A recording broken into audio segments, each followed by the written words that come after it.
Hola a todos, bienvenidos a Radio CBS, somos Lucía y Sara. Bueno, primero vamos a hacer una pequeña presentación de nuestra invitada de hoy, que su nombre es Marta García Donas, jefa de la Unidad contra la Violencia sobre la Mujer, de la Subdelegación del Gobierno de la Provincia de Guadalajara. Bienvenida, Marta. Gracias. Cuando traemos a algún invitado, pues solemos hacer un poco de investigación al respecto, pero contigo nos ha sido imposible encontrar información en Internet. ¿Por qué hay tan poca información sobre ti?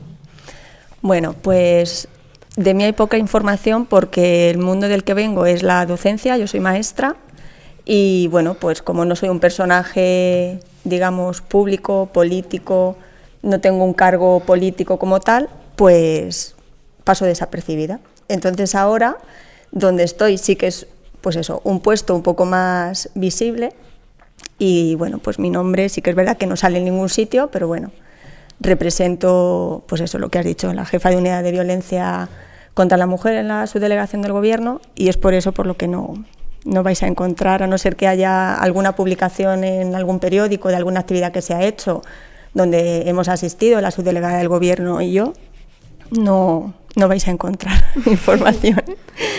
Bien, ¿cuál es la importancia de tu cargo y cuáles son tus funciones? Pues a ver, la Unidad contra la Violencia sobre la Mujer en la subdelegación es, digamos, como uno de los pilares fundamentales que vienen de la Delegación del Gobierno contra la Violencia de Género, que forma parte del Ministerio de Igualdad, y es como si dijéramos que somos los encargados y las encargadas en las diferentes autonomías de llevar la práctica política, ¿no?, que está haciendo el Gobierno en materia de igualdad pues en las diferentes comunidades autónomas. Y dentro de las diferentes comunidades autónomas, en cada provincia hay un jefe o jefa de unidad en cada subdelegación del Gobierno o delegación del Gobierno, en este caso en Toledo, ¿no?, que hay una coordinadora. Y dentro de las funciones principales pues está coordinar, asesorar y gestionar los recursos del territorio en nuestra provincia, sobre todo en la Administración General del Estado, y luego colaborar con todas las administraciones autonómicas y locales en todo lo que tiene que ver la prevención, el seguimiento de pues todo lo que tiene que ver en violencia contra la mujer. Entonces, pues las funciones van desde un seguimiento de víctimas en concreto de toda la provincia de Guadalajara, con nombres y apellidos, de casos, protección de esas víctimas, siempre con la colaboración de fuerzas y cuerpos de seguridad del Estado, Policía Nacional, Guardia Civil, Policía Local, en los centros educativos dando charlas a través del plan director, haciendo seguimiento pues eso, de esas víctimas, de los hijos, las hijas que son vulnerables, trabajando con los ayuntamientos. Bueno, pues todo lo que tiene que ver, coordinación con diferentes instituciones para llevar a cabo toda la política de igualdad que se lleva desde el Gobierno. Cuando tenemos reunión con la delegación del Gobierno contra la violencia de género siempre nos dicen que somos sus ojos y sus oídos en cada comunidad autónoma, porque al final ellos están en el Ministerio de Igualdad, de ahí bajan a la delegación del Gobierno contra la violencia de género y desde ahí nos van diciendo un poco cuáles son nuestras funciones y en qué centrarnos y bueno, cuáles son las campañas y cómo ir interviniendo. Bueno, ahora hablemos de la violencia contra la mujer. ¿Hay diferentes formas de violencia contra la mujer? ¿Cuáles son? Pues a ver, la más conocida, porque es la que, bueno, pues la que cuando salió la ley del 2004 era la que estaba más reconocida, era la que como nos conocemos todos y todas como violencia de género, ¿no? Pero más allá de la violencia de género, dentro de la que se incluye económica, sexual, hay otro tipo de violencias que también están reconocidas como violencia sobre la mujer a partir del Convenio de Estambul en el 2011, que es pues las agresiones sexuales, la trata de mujeres con fines de explotación sexual, mutilación genital femenina, matrimonios forzados. Desde la subdelegación también lo que hacemos es cuando nos encontramos con casos en otros países de mujeres que tenemos que repatriar por alguno de estos motivos, por un matrimonio forzado o alguna situación así, se las trae a recursos de aquí de la Comunidad de Castilla-La Mancha cuando lo es necesario. Entonces hay diferentes tipos de violencia y además se ejercen de una manera que muchas veces pasa desapercibida y que incluso la sociedad no la reconoce como tal, lo normaliza o considera que eso no es una violencia. Y dentro de esa pues está, por supuesto, la violencia vicaria, que es una, para mí, de las más hirientes, porque bueno, pues todos sabemos que el usar o instrumentalizar a los hijos es más doloroso. Bien, como has hablado ahora mismo, te queríamos decir que la Amnistía Internacional define la violencia vicaria como aquella forma de violencia de género por la cual los hijos e hijas de las mujeres víctimas son instrumentalizados como objeto para maltratar y ocasionar dolor a las madres. Hablemos de un dato escalofriante. ¿Cuál es el número de niños asesinados como forma de violencia vicaria? Bueno, pues actualmente tenemos 7 casos, ¿vale? En lo que va de año, 7 casos de violencia vicaria, contando con los últimos asesinatos que ha habido en Barcelona. Si echamos la cuenta desde 2013, que es desde donde se recoge el número de asesinatos a menores por violencia de género hacia sus mamás, contamos pues con 60 casos. Si miramos en todos esos años, los casos que llevamos ahora mismo en estos meses de 2024 son muchísimos. Se ha visto que ha habido un incremento. De hecho, este incremento no estaba desde 2016, 2017, que también hubo ahí un incremento alto, que se vio que hubo más asesinatos a menores, pero sí que en lo que llevamos de año, los últimos datos que están publicados por la Delegación del Gobierno contra la Violencia de Género, que es quien hace estas estadísticas, es eso, son 7 asesinatos. Sí. Bueno, ahora te queríamos preguntar sobre todo lo que nos has estado diciendo anteriormente. ¿Qué planes y actuaciones existen por parte del Gobierno y de la Subdelegación de Guadalajara para frenar estos hechos? Y si tú crees que se deberían aumentar. Pues a ver, con la publicación de la Ley contra la Violencia de Género del 2004, es verdad que, bueno, esto ya venía de Europa mucho antes, pero aquí en España, concretamente fue a partir del 2004 cuando todo empezó un poco pues como a trabajarse, ¿no? Digamos que todos nos pusimos manos a la obra desde diferentes instituciones para trabajar en esto. Entonces, desde ahí, sí que es verdad que desde el Gobierno siempre ha habido un trabajo y una concienciación en trabajar en pro de la lucha contra la violencia de género. Entonces se han ido sacando diferentes planes, diferentes estrategias, el Pacto de Estado que se sacó en 2017 para involucrar a los ayuntamientos también en todo este trabajo. Entonces, bueno, pues todo esto ha sido algo que se está haciendo. Sí creo que se hacen muchas cosas. Desde la subdelegación del Gobierno se hace sensibilización, formación a profesionales. Lo único que muchas veces no es conocido. Yo me encuentro en muchas ocasiones personas que me dicen, pero ¿y tú qué haces? Es que esto no sabíamos que esto existía, no sabíamos que esto se hacía así y que la propia subdelegación tenía una unidad donde se trabajaba esto.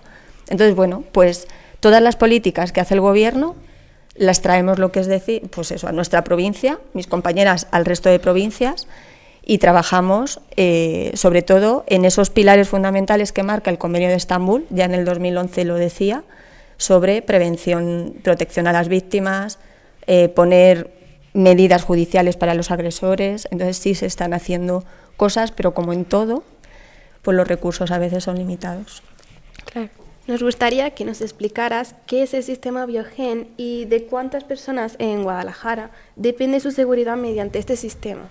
Pues a ver, el sistema Biogen es la mayor aplicación con la que yo trabajo diariamente, que es un sistema creado por el Ministerio del Interior donde se recogen, es un sistema de protección integral a las víctimas de violencia de género. Entonces, en este programa lo que se hace es recoger los casos de violencia de género que hay a nivel de España, por las diferentes provincias, y se ve tanto la víctima y agresores, ¿no?, que hay en cada caso.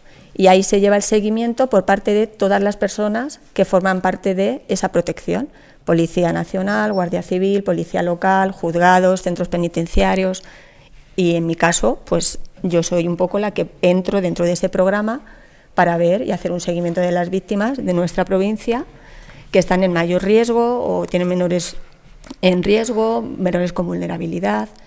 Y bueno, pues es el sistema en el que está congregado, está todo junto, toda la información de esas víctimas que están sufriendo una violencia de género, y en Guadalajara pues contamos alrededor de unas 500 mujeres que están protegidas solo en nuestra provincia. Y eso en toda la provincia, ¿verdad, Marta? En toda la provincia. Y eso es el pico del iceberg, que yo siempre lo digo. Eso es lo que se denuncia, lo que se ve. Debajo de eso que se denuncia y se ve, hay muchísimo más que no se ve, no se denuncia y que está. Y bueno, ahora entrando en el ámbito más nacional, no nos podemos olvidar de la ley Solo sí es sí. ¿Y qué opinas tú de esta ley y del revuelo mediático que ha generado? Pues a ver, cierto, cuando esta ley salió se generó muchísimo revuelo porque, bueno, es algo indudable negar que bueno, pues que hubo cosas que hubo que matizar, que hubo cosas que no estaban del todo finas, pues eso está claro que es que fue así. Yo siempre, no solo en esto, en la vida en general, prefiero quedarme con lo bueno. Para mí lo bueno es que eso, yo creo que se ha ido limando, se ha ido viendo y reconociendo dónde estaban los fallos y se ha podido ir subsanando. Creo que lo más importante es lo que en sí es la ley y lo que a las mujeres, o para lo que las mujeres es importante esa ley, y es que el hecho de considerar abuso sexual como una agresión sexual y poder darle ese matiz en cuanto a la pena que se considere que tiene por ser todo una agresión sexual, yo creo que eso es importante. Entonces, yo no voy a negar que fue polémico, porque es así. Pero bueno, sí que es cierto que es una ley que pasó por Congreso, que pasó por Senado.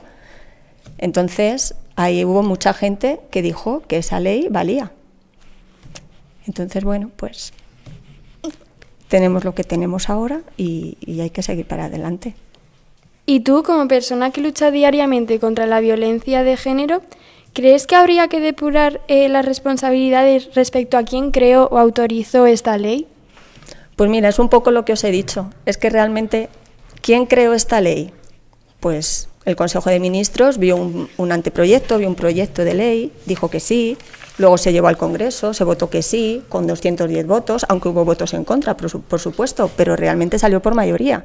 Entonces, cuando ya en un Congreso y en un Senado se dice que esa ley sigue para adelante, pues depurar responsabilidades yo creo que es pues responsabilidad un poco de todos, que eso está ahí, y entre todos hemos decidido que eso esté ahí. Al final es muy importante, ¿no?, que cada uno sepa cuando vota a quién está votando. Bien, queremos hablar ahora a nivel general. ¿Cómo ves la situación de igualdad entre hombres y mujeres en España? Pues a ver, si digo que ya hemos alcanzado la igualdad estaría mintiendo, creo que es evidente que no. Depende el punto en el que hagamos la lupa en qué es igualdad, pues podemos decir, bueno, pues es que ya podemos votar, es que ya podemos estudiar en la universidad, es que ya estamos incorporadas al mundo laboral, ya tenemos la igualdad, hombre, claro, si nos fijamos solamente en eso, sí, pero es que la igualdad va más allá de eso. Esa igualdad valía cuando empezó, pues eso, empezaron la primera ola feminista, las primeras feministas empezaron a trabajar en esto y a luchar por sus derechos, ¿no?, que eran como los más básicos, pero hoy en día yo creo que se ve claramente que sigue habiendo desigualdad, y la prueba de ello es que la mayor desigualdad que puede existir es el maltrato hacia la mujer, y tenemos 1.254 mujeres asesinadas desde 2003. Entonces, la igualdad está claro que no, todavía no está conseguida. ¿Y cómo ves el movimiento feminista actual y crees que se debería cambiar o mejorar?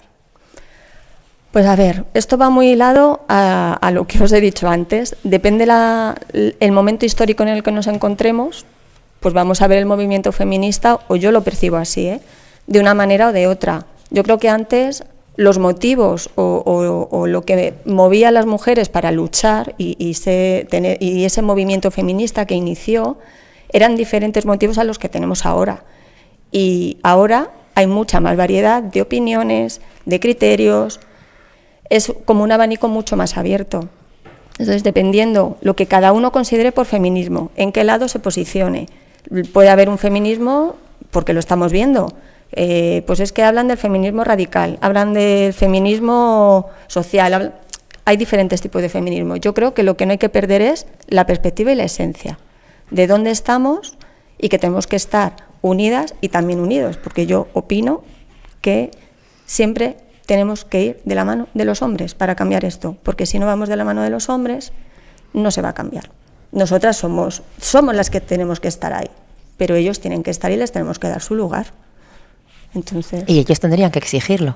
También. Porque a mí me hace mucha gracia eso de las feministas. A mí me encantaría escuchar a mis compañeros decir los feministas. Me encantaría. Mientras eso no pase y no se naturalice, ahí es donde tenemos que seguir.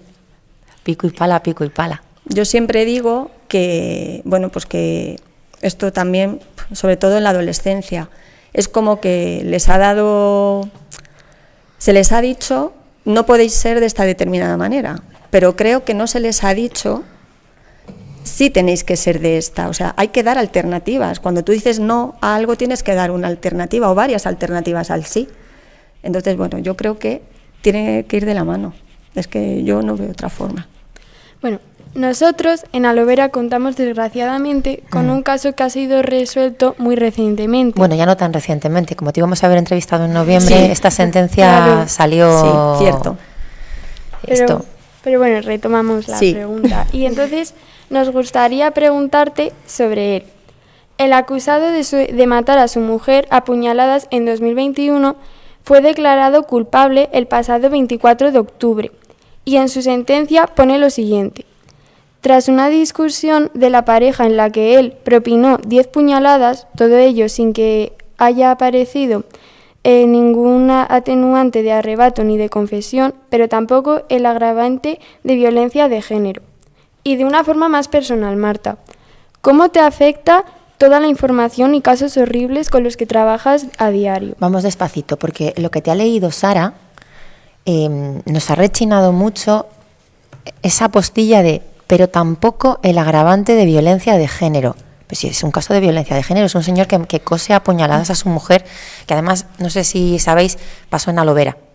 Eran vecinos de muchos de nuestros chavales y, bueno, compañeros o sea, gente de aquí, de ahí mismo. Efectivamente. Entonces ha sido un caso que se ha seguido mucho y eso no terminamos de entender. ¿Cómo que no agravante de violencia de género? ¿Qué significa eso? ¿Qué implica? A ver, yo he visto desde fuera como jefa de unidad de violencia sin tener conocimiento, por supuesto, ni atreverme tan siquiera a cuestionar lo que un juez por supuesto. O una jueza pueda llegar a decir. Yo desde fuera puedo ver, jolín, si es que está clarísimo, yo es que estoy viendo que esta mujer ha llegado su expareja, que le ha dado 10 puñaladas y está claro que es violencia de género. Vale, pero yo creo que a la hora de juzgar, quizás, no lo sé, lo desconozco, los criterios que se tienen que cumplir, que a lo mejor son muy, muy, muy específicos para considerarlo agravante de violencia de género, quizás no estaban claros o se consideró en la investigación que no estaba claro o quien juzgó ese caso no lo vio claro. ¿Eso significaría, Marta, que si sí que hubiesen visto ese agravante de violencia de género, esta persona estaría más años en la cárcel? Yo imagino que cuando hay un agravante de violencia de género se incrementa. De hecho, no te sé decir los años, pero sí creo que hay un incremento. Sí. Ya. Pero es lo que te digo, yo ahora mismo... Claro, no, nosotros desde fuera juzgar, convertirnos en jueces efectivamente. Sería una osadía, ¿no? Pero de cara a la sociedad sí que es verdad que como es un tema que está tan polarizado y hay tanto, no, yo me pierdo. Y claro, ellos que no dejan de tener 14, 13, 15 años, pues todavía más, ¿no? Y con este lenguaje jurídico, entonces, ¿qué significa? ¿Hay violencia de género o no hay violencia de género?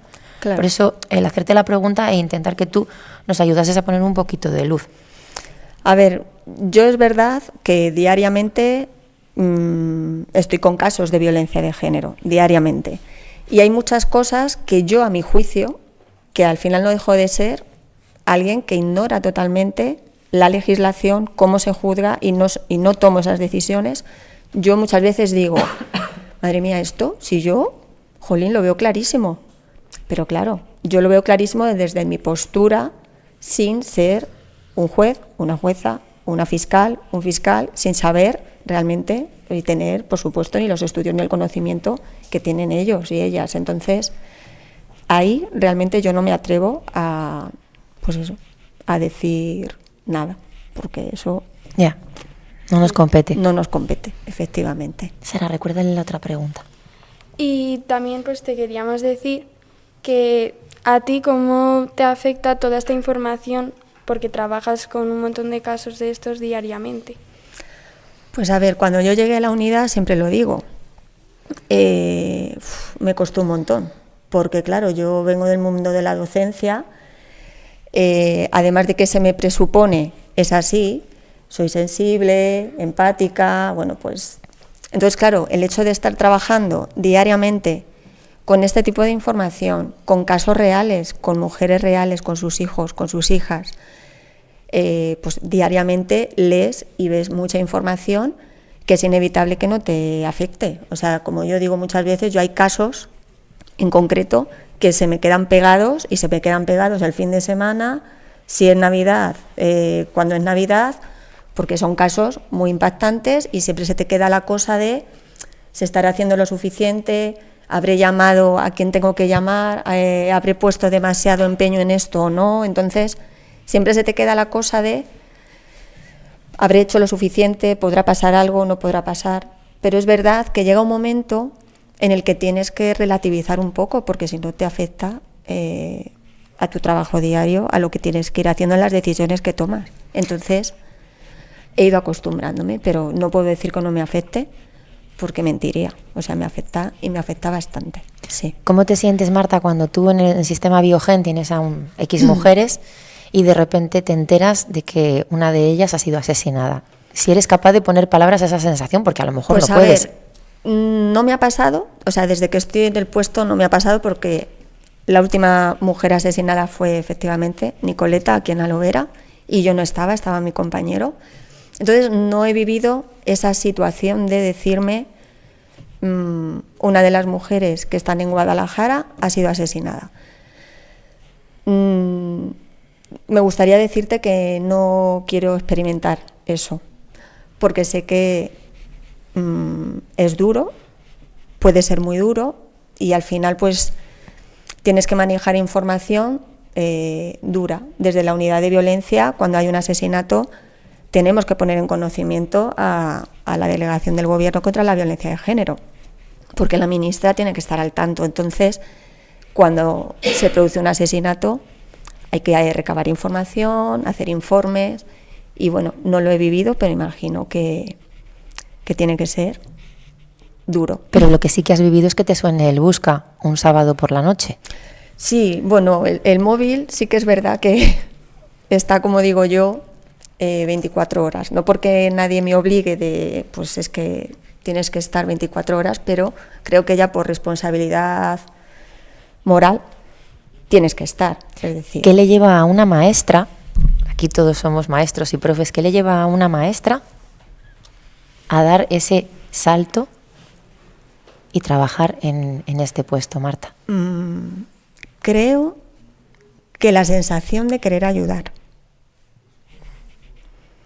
Sabes que la protección no la haces tú, o sea, yo no hago la protección la hacen fuerzas y cuerpos de seguridad, gracias y con la ayuda de todas las personas que estamos implicadas, pero al final quien está ahí, quien recoge una denuncia, quien protege a la víctima, quien hace seguimiento mensual, trimestral, cuando corresponda, de esas víctimas, es la policía. De hecho, yo siempre se lo valoro, o sea, siempre que hablo con ellos les digo, es que hacéis un trabajazo, porque realmente es así, o sea, ellos son los que están ahí a pie de calle con las víctimas, con los hijos de las víctimas. Entonces yo sé que yo no soy un eslabón, entre comillas, que protege directamente, porque sé que no es así. Pero cuando yo llegué aquí, quería quedarme con la sensación de que había aportado mi granito de arena, aunque fuese eso, ¿no? ¿Es esta Marta García Donas la misma que era cuando estaba en el cole? Y cuando vuelva al cole, ¿qué va a pasar? Cuando veas a esos peques y te enteres de que a lo mejor la mamá está siendo víctima, ¿qué va a pasar con esa Marta?